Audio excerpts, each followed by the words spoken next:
Spot कीमतें 2016, 2017 और 2018 में पाकिस्तान के तवील मुद्दती मुआहदों से ऊपर रहीं, मगर जब स्पॉट कीमतें नीचे गईं तो वफाकी वज़ीर उमर अय्यूब ने 13 फरवरी 2020 को ट्वीट किया कि साल 2019 में हमारी हुकूमत ने नून लीग के तवील मुद्दती मुआहदों के मुकाबले में 25% कम रेट पर LNG खरीदी है। तवील मुद्दती मुआहदों के तहत $8.6 पर गैस मिल रही थी, जबकि हमने उससे 25% सस्ते में खरीदी है, मगर हमारी 75% कैपेसिटी नून लीग के महंगे सौदों में बधी हुई है। उन तवील मुद्दती सौदों की वजह से नुकसान की जिम्मेदारी नून लीग पर है। यानी जब स्पॉट कीमतें नीचे गईं तो नून लीग के तवील मुद्दती मुआहदों से मवाजना किया गया, इल्ज़ाम लगाया गया, तनकीद की गई, और फिर जैसे ही स्पॉट कीमतें ऊपर गई और ये तनकीद हुई कि अब तो नून लीग के तवील मुद्दती मुआहदों के मुकाबले में बहुत महंगी LNG मिल रही है, तो पेट्रोलियम मिनिस्ट्री ने ट्वीट किया कि LNG के स्पॉट प्राइस का मवाजना तवील मुद्दती मुआहदों से नहीं किया जा सकता। यानी कि जब स्पॉट कीमतें नीचे थी तो नून लीग के मुआहदों से मवाजना करने लगे, जब स्पॉट कीमतें ऊपर गईं तो स्पॉट कीमतों और मुआहदों में फ़र्क बताने लगे। मगर फिर नवंबर में जब महंगे कार्गो लेने पर तनकीद हुई तो पेट्रोलियम डिवीज़न ने ट्वीट किया कि नून लीग ने कतर से 13.3% पर डील की। तहरीक इंसाफ ने अपने दौर में 35 कार्गो खरीदे हैं जिनका रेट 10.4% है। यानी कि फिर एक दफ़ा मवाजना किया, फिर जब रेट बढ़ा तो बताया कि मवाजना ना करें, मगर फिर नदीम बाबर ने कहा कि दिसंबर को मिला भी ले तो 11.3% पर तहरीक इंसाफ की प्रोक्योरमेंट बनती है। ये 35 कार्गो जो सितंबर 2018 से लेकर नवंबर 2020 तक, इस महीने के आखिर तक 35 कार्गो जो हम स्पॉट पे लाए, इनकी औसत कॉस्ट जो है वो 10.4% ऑफ ब्रेंट है। 10.4%।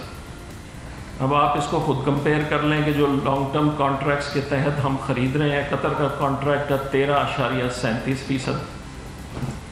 आप उसे कंपेयर कर लें, ये फैक्ट्स हैं। तो मैं अगर अगले महीने के भी शामिल कर लूँ तो नंबर 11.3% आ जाता है। मैं फिर भी 20% सस्ता हूँ उन कॉन्ट्रैक्ट से।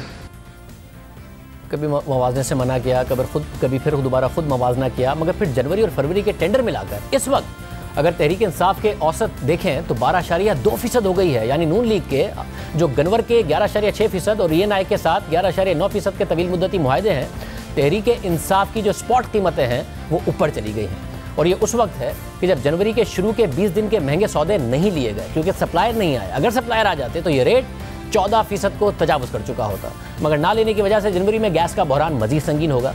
मगर अब नदीम बाबर साहब फीसद में कीमत नहीं बता रहे हैं, बल्कि अब वो डॉलर्स में कीमतें बताना शुरू हो गए।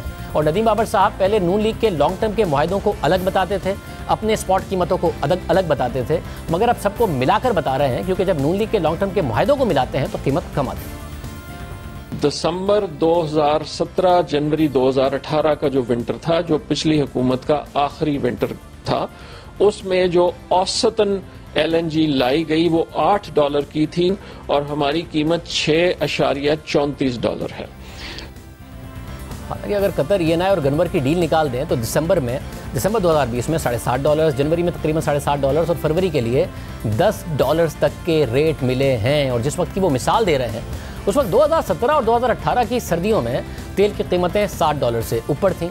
आज औसत $50 से नीचे है। फिर तो नदीम बाबर साहब ये भी दावा कर सकते हैं कि नून लीग ने तेल $65 से ऊपर ख़रीदा था और हमने $45 से कम में ख़रीदा है, तो उसमें भी हुकूमत का कमाल है, ना कि बैनुल अक़वामी मार्केट में कीमतों का कोई किरदार है।